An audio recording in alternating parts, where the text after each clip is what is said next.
your light shine before men, that they might see your good works and glorify your Father who is in heaven. With this beautiful thought, I would like to welcome each and everyone for this beautiful Vespers meeting. For our opening song, shall we all raise our voices and sing hymn number 82, Before Jehovah's Awful Throne.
Shall we pray?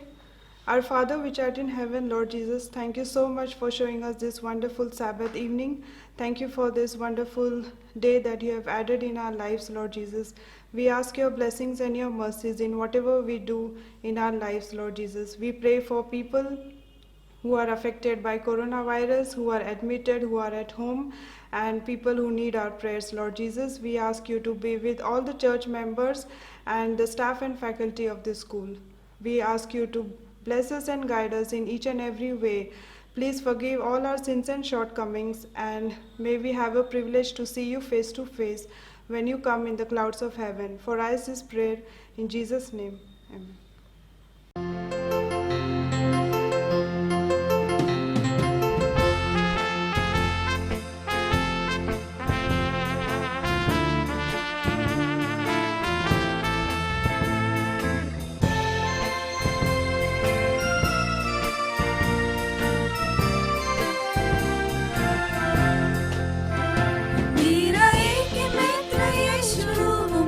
सब कुछ है, लाखों में वो मेरा एक ही प्रिय है। वो शरोन का गुलाब है और भोर का तारा है, लाखों में वो मेरा एक ही प्रिय है। उसके क्रूस से मुझको शांति और आनंद मिलता है, उसका घाव मुझको चंगा करता है। वो शरोन का गुलाब है और भोर का तारा है, लाखों में वो मेरा एक ही प्रिय है। उसके क्रूस से मुझको शांति और आनंद मिलता है, उसका घाव मुझको चंगा करता है। वो शरोन का गुलाब है और भोर का तारा है, लाखों में वो मेरा एक ही प्रिय है।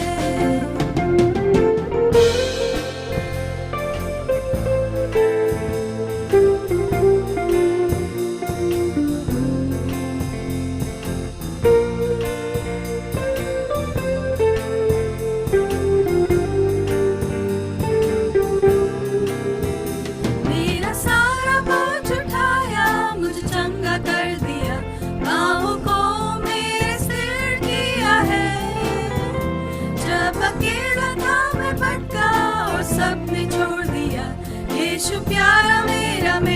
बन गया। उसके क्रूस से मुझको शांति और आनंद मिलता है, उसका घाव मुझको चंगा करता है। वो शरोन का गुलाब है और भोर का तारा है, लाखों में वो मेरा एक ही प्रिय है। उसके क्रूस से मुझको शांति और आनंद मिलता है, उसका घाव मुझको चंगा करता है। वो शरोन का गुलाब है और भोर का तारा है, लाखों में वो मेरा एक ही प्रिय है।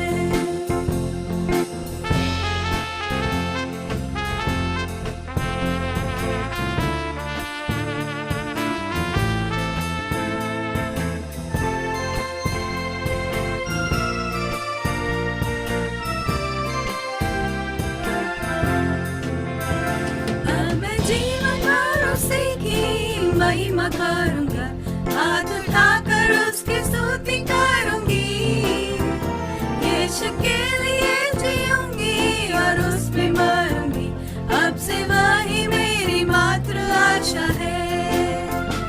उसके क्रूस से मुझको शांति और आनंद मिलता है, उसका घाव मुझको चंगा करता है।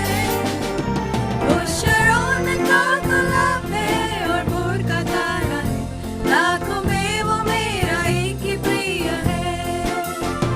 उसके क्रूस से मुझको शांति और आनंद मिलता है, उसका घाव मुझको चंगा करता है। वो शरोन का गुलाब है और भोर का तारा है, लाखों में वो मेरा एक ही प्रिय है। लाखों में वो मेरा एक ही प्रिय है, लाखों में वो मेरा एक ही प्रिय है। Good evening and happy Sabbath to all. Greetings to you in the name of the Lord Savior Jesus Christ. Today, let us meditate upon the Word of God. Is your situation hopeless? Is your situation hopeless? How many of you have been in a hopeless situation? Maybe you have been experienced applying job in Ahmedabad, and with all credential, and yet there were no opportunity given for you. You are willing to work. Why is the world not giving you a chance? Have been in that situation? Maybe in your family, maybe in your relationship, or maybe in your friendship. You do everything because of one mistake you have done. People look down and you are in a hopeless situation. When you are in a hopeless situation, the tendency of a person become desperate. When he become desperate, he would do anything. She would do anything. They would do anything. Even they accept any job. Since they are in hopeless situation, desperate situation, they will accept any job. Are you desperate? Are you in a hopeless situation? Today, people will forget what you have done, all the good things, and they will remember only one thing, what you have done, just one mistake. Today, the title of the sermon is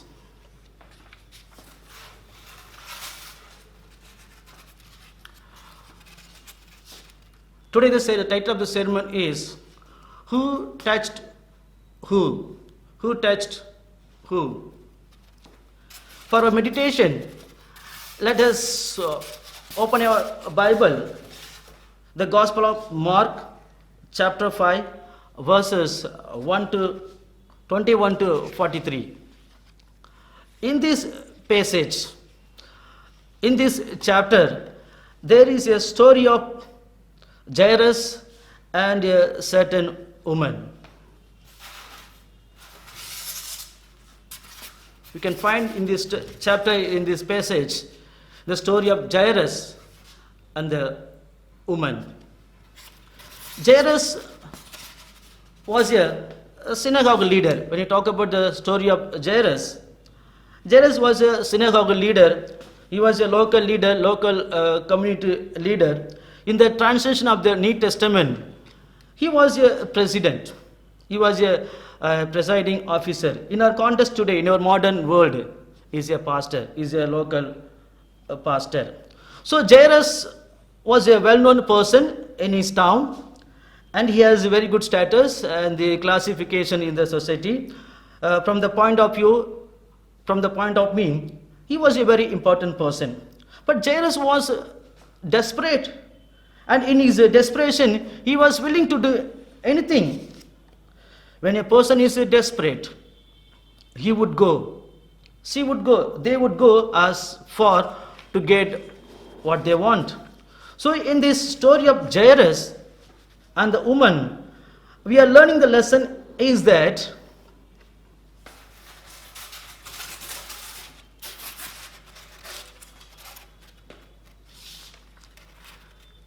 we are learning the lesson is that trust, not class, touches the heart of Jesus Christ. Trust, not class, touches the heart of Jesus Christ. Trust, not class, not status, not classification in the society. It is not whether we are rich or poor, whether we are educated or uneducated, whether we are tall or small. It is not about our class. It is not about status. It is not about our classification. It is not about our education, profession, or promotion. It is about our trust that touches the heart of Jesus Christ. Would God listen to me? Would God listen to you? Maybe you are saying to the pastor, Pastor, you don't know me. I'm not a religious person like you. Would God listen to me? Would God listen to my prayer, my cry? Would God prepare the educated, then the less educated? Would God prepare those who are in the middle class? Or God gives first preference for those who are in the A level, or in the B level, or in the C level? But today in the story of Jairus and the woman, Mark, the Gospel of Mark is telling us in a glaring fashion is that trust, not class, that touches the heart of Jesus Christ. If you want to touch the heart of Jesus Christ, if you want to taste the Lord and see, if you want God to listen to your prayer, do not present your status or your class in life. Because what turns the face of Jesus is not class, but trust that touches the heart of Jesus Christ. Shall we pray? Our Father in heaven, we come to you this evening. God, we are not worthy to call your name, but we believe that your presence always being with us. Because God, you have promised that my presence will go with you and I will give rest. The disciples said to Jesus, where shall we go? Where would we go? You have the words of life, eternal life, everlasting life. Some David says, Lord, your words gives life. Let your words leads us, guides us, and bless us. We are praying in Jesus' name. Amen. So let's begin verse 21. Mark chapter 5, verses 21 to 43. A large crowd gathered around him while he was by the lake. When Jesus landed, when Jesus came to the place called Capernaum, there was a large crowd was waiting for Jesus Christ to listen to his message. Because Jesus Christ was already famous and popular person in those days. Then all of a sudden, a synagogue leader, Mark, the Gospel of Mark is introducing. Everybody knew who's this person, who's this guy. Verse 22 says, then a leader of the local synagogue, whose name was Jairus, arrived. When he saw Jesus, he fell at his feet, pleading fervently with him. You know, in the Bible, If the Bible gives name, that means you are important person, you have to pay attention. Look at the person. His name was Jairus. When he saw Jesus, he fell at his feet, pleading fervently with him. When we read this story, this incident, it has no effect. But when you study the background, the Jewish religious leader, during the time of Jesus, they criticized Jesus. They hated Jesus. They insulted Jesus. They rejected Jesus. They persecuted Jesus. Even they brought Jesus away. Because Jesus Christ was not recognized as an official rabbi in Judaism. So for certain leader to come and approach Jesus, it took a lot of humility for Jairus to do that. Can you imagine? With all his co-workers, co-partners, co-friends, when they were all against Jesus Christ, here comes Jairus going to Jesus. Other Jewish leaders, they could have scolded him. Are you crazy?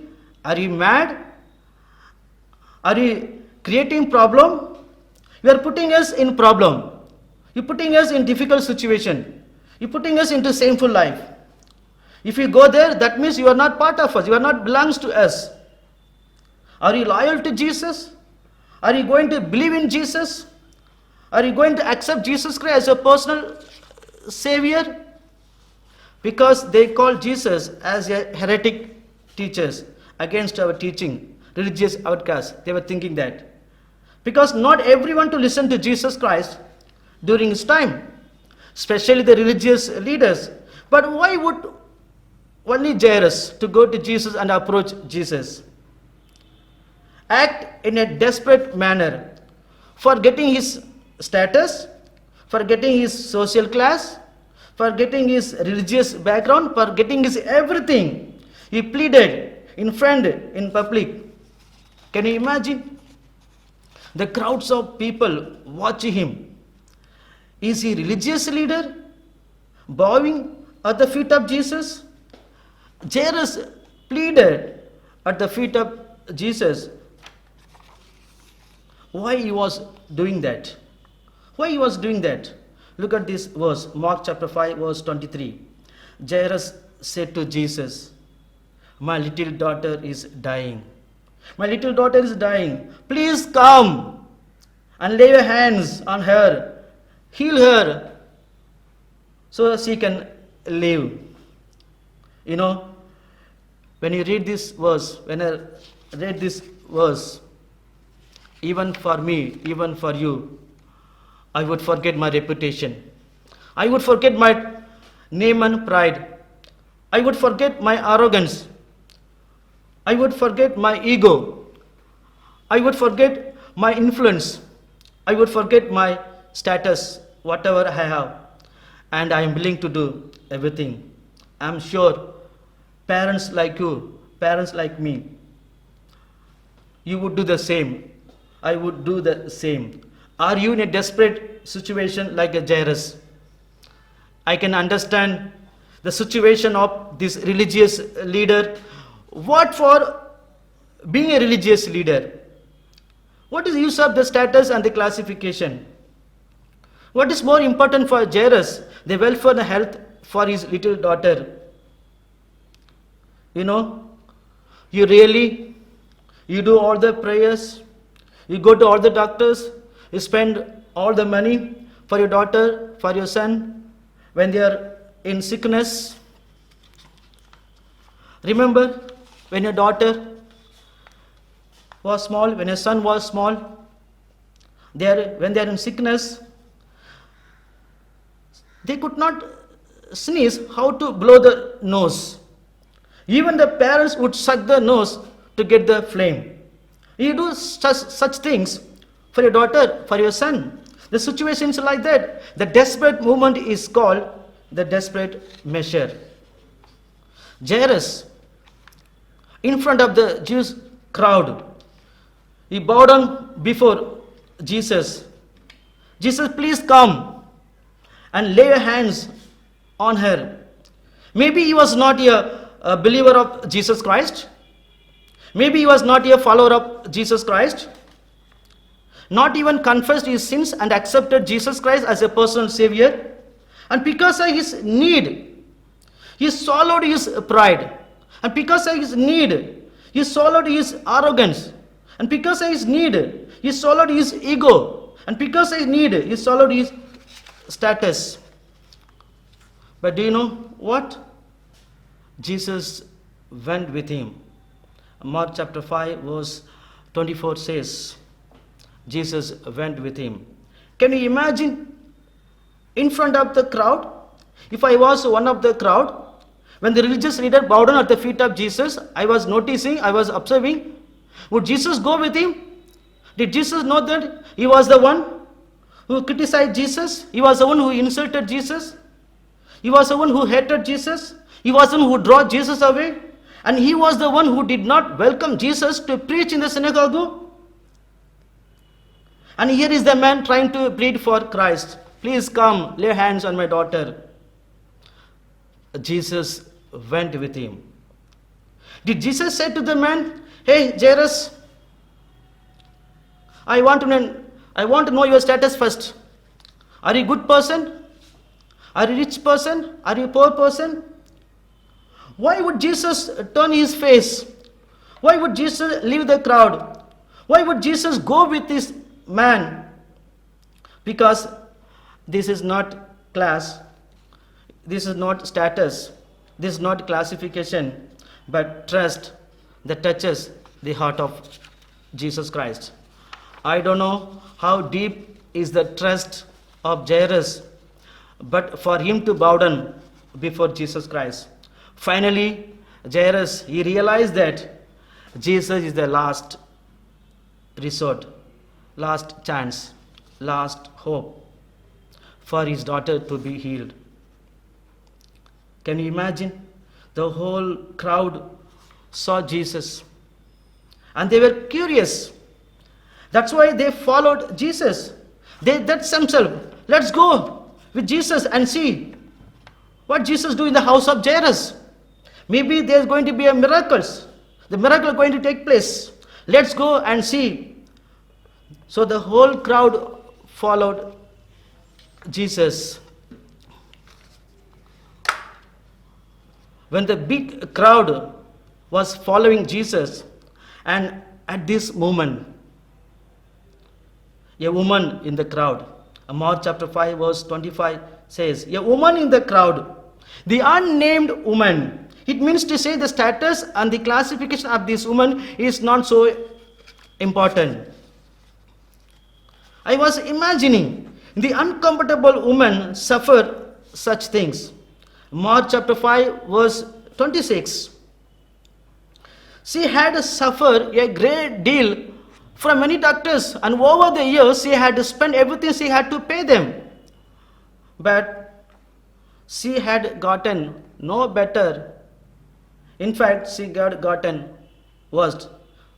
Instead of getting better, getting worse. Where did she go? Where did this woman go? Where did she get the money? Where she got the money? The Bible scholar says, maybe this woman was married to a man and become poor. No money for 12 years. She was suffering for 12 years. The situation got even worse. She was also desperate. But do you know what happened? When she was in hopeless situation, desperate situation, she heard about Jesus Christ. Mark chapter 5 verse 27. She had heard about Jesus, so she came behind him through the crowd and touched his robe, touched his clothes, touched his garment. She heard about Jesus Christ when she was in hopeless situation. She heard about Jesus Christ from the neighbors. She heard about Jesus Christ from the crowd.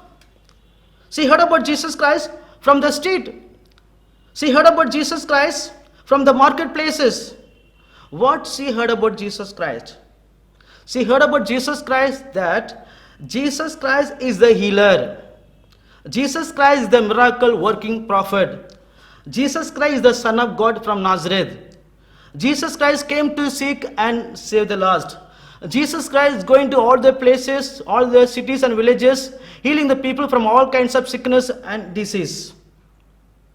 And she also heard about Jesus Christ that people were healed by faith. People were healed by the word of God. And even she heard about Jesus Christ that people were healed by the shadow of Jesus. After she heard about Jesus Christ, she had little faith. With little faith, she thought, how can I find Jesus Christ? I give another situation, even to make it more. If you are the bleeding woman, if you are the leprosy man, if you have like this sickness in Israel, you are unclean. For the religious guidelines of Israel, if you have the sickness, you are not supposed to mingle with the people. You are supposed to live outside of the society, outside of the community. If you have the sickness, you are not allowed to go to the temple. You are not allowed to go to the marketplaces. And you are not allowed to go to mingle with the people. Now see the complication. Now see the situation. At the same time, she was thinking that I would touch him and I'll get well from him. This woman came behind Jesus and she was thinking I would touch Jesus. At the same time, she was thinking that if I touch Jesus, Jesus also become unclean. But praise God, hallelujah, Jesus is so clean. If you touch Jesus, he will not become unclean, but he will become clean. Only Jesus, only Jesus. If you are unclean and touch Jesus, you don't make Jesus unclean and he will make you clean. If you are impure, when you touch Jesus, he don't make you impure, but he will make you pure. If you are sinful, when you touch Jesus, he don't make you Jesus sinful, but he will make you righteous. Because the power of Jesus is greater than our uncleanness. So this woman came behind Jesus through the crowd and touched the robe of Jesus. Because there were so many people walking towards the house of Jairus. And at this situation, at this moment, a certain woman tried to touch the garment of Jesus, the cloth of Jesus. Since this woman was so desperate, she was not thinking of the religious guidelines of Israel. Since she was so desperate for 12 years, maybe this is my only last chance to be healed, to get well from Jesus Christ. She was not thinking about the religious guidelines of Israel. Mark chapter 5 verse 28. For she thought to herself, if I can just touch his robe, I will be healed. She was not thinking of, would Jesus look at my status, that I am a woman, I am unclean, I am sinful? No. It is the trust of the woman that touches the heart of Jesus Christ. Do you know what? She touched Jesus. Can you imagine? The whole crowd was following Jesus, and all of a sudden she was able to reach Jesus and she touched Jesus. Mark chapter 5 verse 29. As soon as she touched, she was healed. The word of God says, completely the bleeding stopped, and she could feel in her body that she had been healed of her terrible conditions. But nobody knew. Maybe she went to the side and started crying. Maybe this woman have no intention of telling Jesus, because Jesus continued walking. Nobody knew. But to her surprise, Mark chapter 5 verse 30 says, Jesus realized that the healing power, the miraculous power had gone out of his body, went out of his body, and asked his disciples, Peter, James and John. He turned around in the crowd and asked, who touched my robe? Jesus asked, who touched me? If I was Peter, if you were Peter, what could I have answered to Jesus Christ? Lord, everybody touched you. All of us touched you. Every one of us touched you. Guess who? No, no, no. Jesus said, somebody touched me differently. Mark chapter 5 verse 31. His disciples said to Jesus, Jesus, look at the crowd. Look at the people. Look at the place. People are surrounded by you. You are in the middle of the crowd. How can you ask, who touched me? If Jesus did not stop or continue walking, this woman would disappear and he would not know what happened to her. But Jesus stopped and said, who touched me? And look at the next verse, Mark chapter 5 verse 32. Jesus kept on looking around to see who had done it. Then all of a sudden, the crowd was divided. The woman was on the other side, weeping, brightened. The woman came and trembling at the realization of what happened to her. So she came and fell at the feet of Jesus like Jairus, in front of Jesus, and told him what she had done. She reported Jesus, Lord, I am bleeding for last 12 years. My only hope is to touch your garment, touch your cloth, to touch your robe. Because I heard many people healed because of you, and I managed to touch your robe. God, please, Lord, please forgive me. She was brightened and trembling. If you are unclean and touch someone, that person you touched become unclean. But she realized that it was not really happened to Jesus Christ who touched Jesus. Because at the end, Jesus would touch her and she became clean. Who touched who? Who touched who? She told everything to Jesus, what happened to her. I wanted to remember this. Jairus was standing there with Jesus. He said to Jesus, Jesus, my little daughter is dying. And all of a sudden, when Jesus turned around and asked, who did touch me? Maybe Jairus said to Jesus, can I just be the one? Let's go, my little daughter is dying. And Jesus kept on looking around. And this woman came and said, Lord, please forgive me. Why is important? Why is it important for Jesus to stop and talk to the woman? Because the faith of the woman was, if I touch his robe, I will be healed. And Jesus is correcting her. It's not my robe. It's not my cloth, my garment. It's your faith that made you well.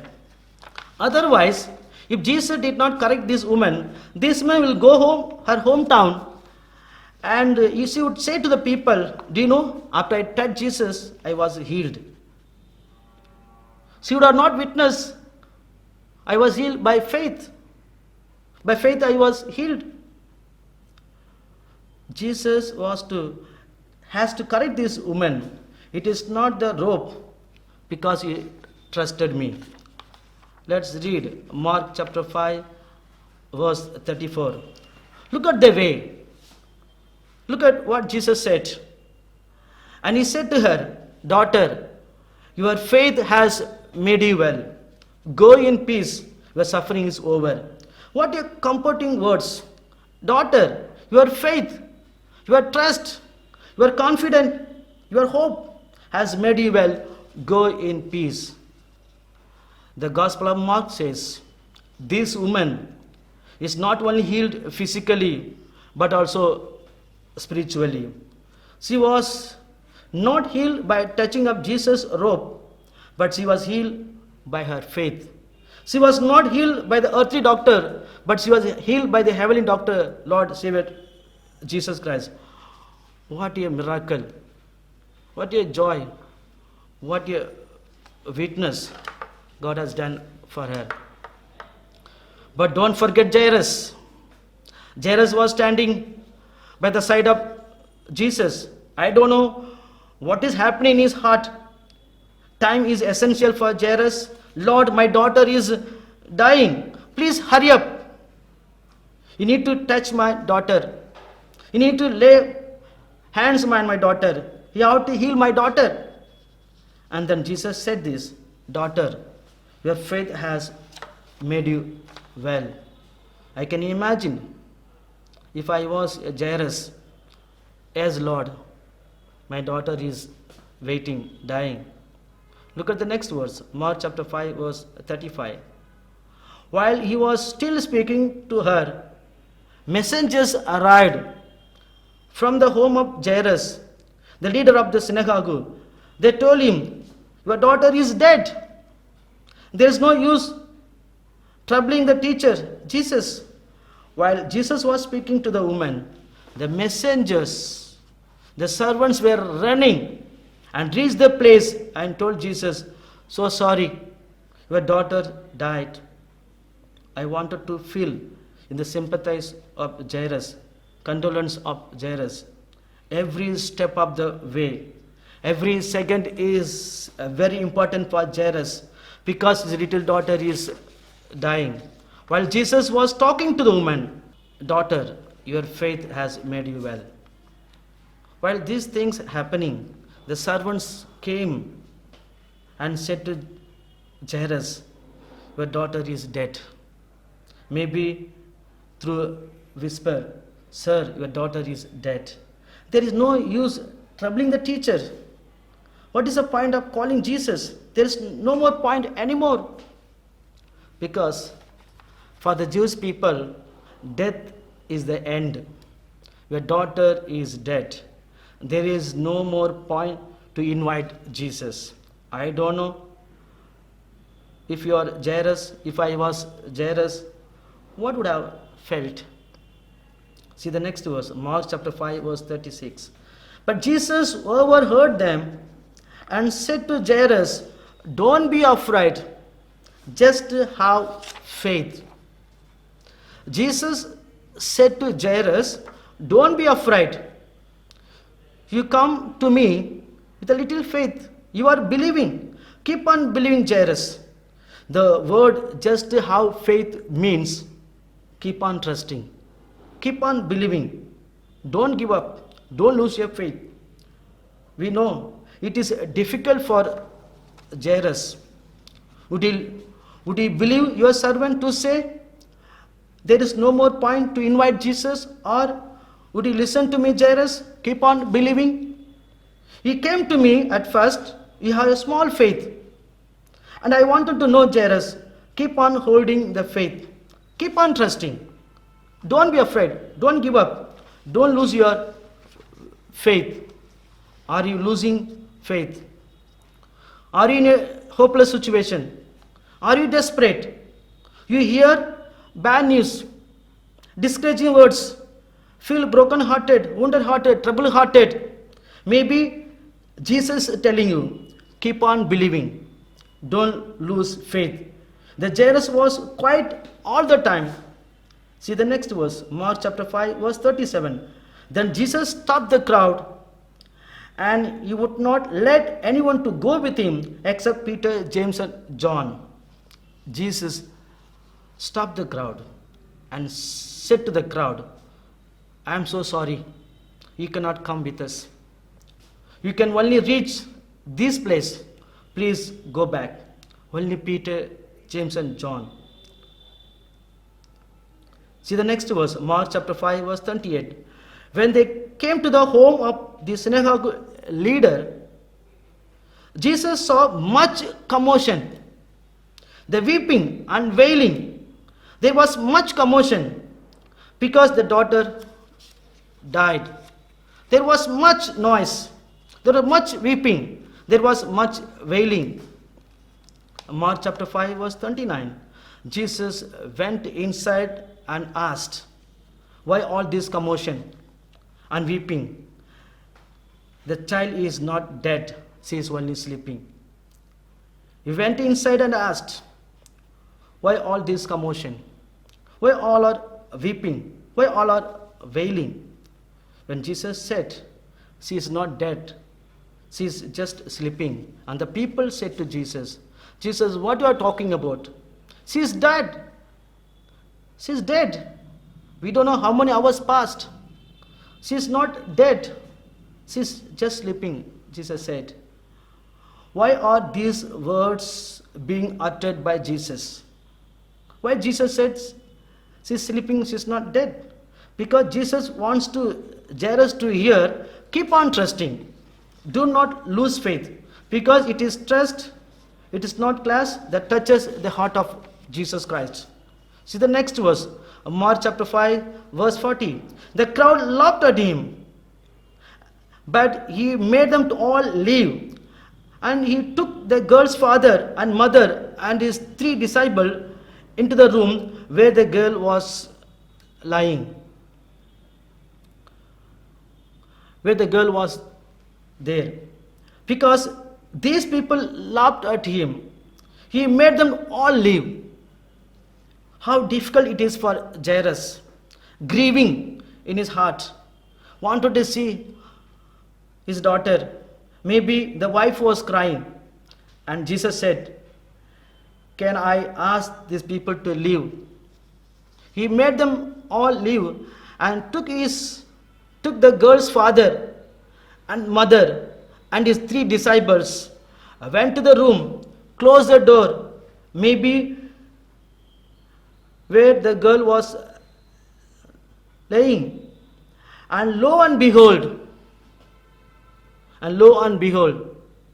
the moment of critical situation, Jairus, don't be afraid.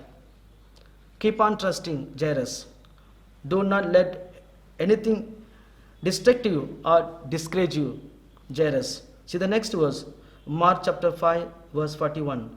The Lord holding her hand, and he said to her, Talitha kun.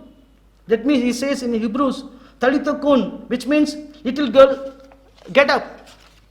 Let's see the next verse, Mark chapter 5, verse 42. And the girl who was 12 years old immediately stood up and walked around. They were amazed to see her. They were overjoyed. The girl was 12 years old. Can you imagine? I don't know why the Gospel of Mark was highlighting both 12 years old, the little girl and the woman. The girl who was 12 years old immediately stood up and walked around and started playing. Resurrection, the miracle, the power of Jesus. And the last words, Mark chapter 5, verse 43. Jesus gave them strict orders not to tell anyone what had happened. And then he told them to give her something to eat. Jesus gave them strict orders. Do not tell anyone what had happened. Then he told them, give her forage. He give her something to eat. Why? Jesus said like this, to prove that she is alive. Jairus and the unknown woman. Maybe you are Jairus. Your status in life is significant. Maybe the Lord blessed many wealth, riches. Praise God. Maybe you are a woman like this woman. Both Jairus and the woman were suffering and desperate in their conditions. Would Jesus consider our status, our class in life? Would Jesus look at us, our education, profession and promotion? Would Jesus look at us, our talent, our excellence?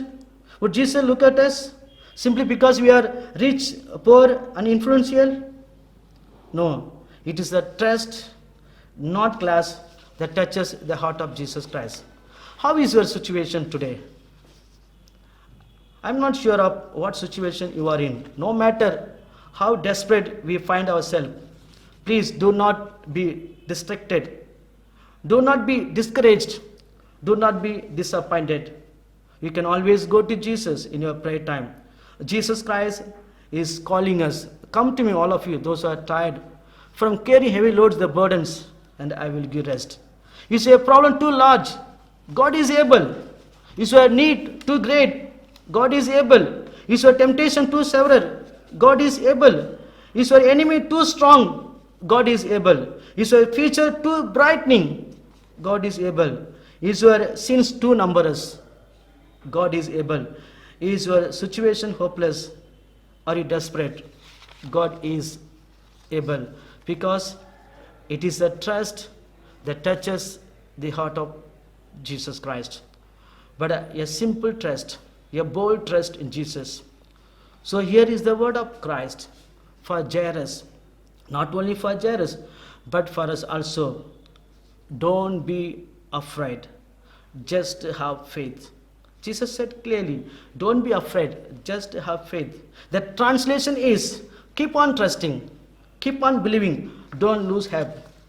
Don't lose your hope. I don't know what situation you are going through. Maybe you worried about your life. Maybe you worried about your children. Maybe you are worried about job. But Jesus Christ says, don't be afraid. Just have faith. Keep on trusting. Keep on believing. Don't lose your hope. You can look at this. It is common between Jairus and the woman is their trust. It is common between Jairus and the woman is their trust. And that trust touches the heart of Jesus Christ. What a comforting it is for us. What kind of profession I have in Ahmedabad? It does not mind our status, our class. It is only as they classify people that these people are A, B or C. But for God, the only important thing is you will trust Him with all your heart, that you are willing to let go, even if your pride and reputation, just like Jairus and the woman. So today, the message comes to us is that trust, not class, touches the heart of Jesus Christ. I would encourage you, no matter what kind of burden you have on your shoulder,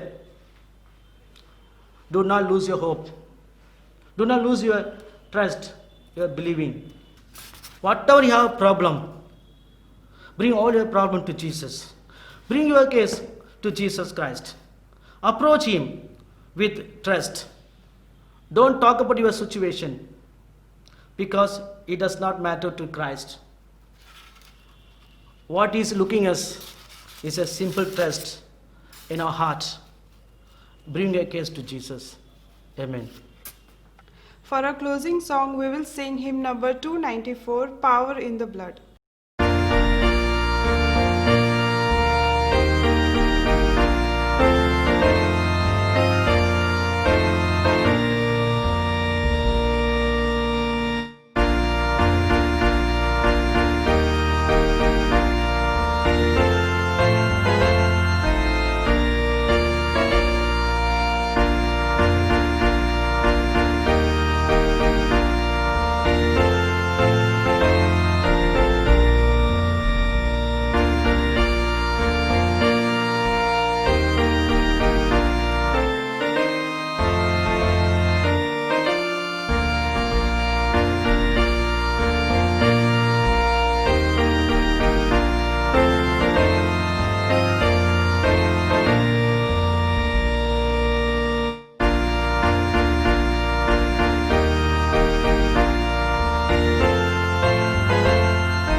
Shall we pray? God, we come to you to praise you and thank you for what all you have done, all the good things in our life. God, especially we thank you for protecting us from harm and dangers, the dreadful disease of coronavirus, COVID-19. God, we thank you for that. God, we thank you we are alive, we are healthy, we are forgiven, we are healed and we are blessed. But at the same time we remember the broken-hearted, wounded-hearted, troubled-hearted, the poor and needy, the sick and suffering. God, please console them, comfort them, touch them, heal them, provide them all the necessary things, God, so that they can able to survive their life. God, today we learn the lesson is that we are not looking at our status, our class, our classification, our education, our proportion, our promotion, but God, we are looking at us, our faith in our heart, God. God, you promised that, you have said that, don't be afraid, just have faith. Let it be according to your will and wish, according to your faith. God, help us to be faithful to you, continue, God. God, we are asking all the things unto you, because God, you have promised that whatever you ask in my name, I will do it. Thank you, God, for hearing and answering our prayer. We pray in Jesus' name. Amen.